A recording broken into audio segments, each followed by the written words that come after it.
It's interesting to see, like, because I see the same. It's interesting to see as an adult, you can identify like, oh, these were the things that were rewarded and valued in my household as a kid, like efficiency or independence or like follow through, like being reliable. If someone asks you to do something, you do it, like those things. And you carry that into adulthood and you're like, yeah, this is how I'm going to be a good person, is doing these things. And then you realize, oh, it'll make me still a good person, but like, maybe it's not translating in the way that I want it to translate. No. And it makes you very tired. So here's the funny thing is the first time I understood that wasn't translating was actually in high school. Because when I went to high school, I was this person. I was efficient. I was very like, hey, like, actually, you know, there's a way that you can do this faster. Very like giving and generous with my like kind of like intellectual capacities. I was quickly stopped, called a show off, called a know-it-all. I was called bougie, which I still claim. I will take the bougie title. I tried to stay away from it for a long time. And then I was like, so this is what I would say my journey is like. I grew up one way, and I think a lot of people, that's how they are, or this is their journey. You grew up one way. Then you spend, I would say probably between 15 and maybe 32 being like, I'm not like that. I can change. And then you get to like early 30s, you're like, fuck it. That's just who I am. Like,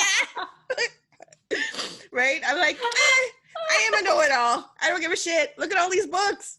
Like, do you wish that you could go back to 15-year-old, 16-year-old, any of those age self and be like, just fucking be a know-it-all. You're an amazing, awesome know-it-all. Just be. I wish I could. I really wish I could go back to those.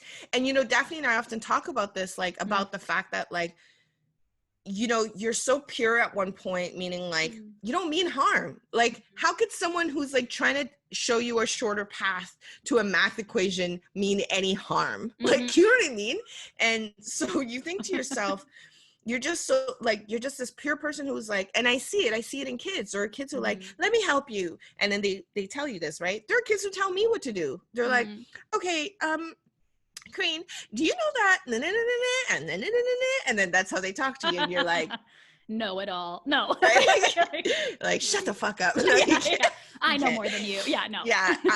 So you have like kids who are just so pure and the way that they are and so innocent, and they're just trying the best, and they have kind of like very ingrained characters. And I feel like we as people, teenagers, adults, based on all of our combined bullshit, like kind of like kill that in people. And that's one thing that I love specifically about improv, is you kind of get to go back. You kind of get to, like, if you really want to, you can kind of take out the layers.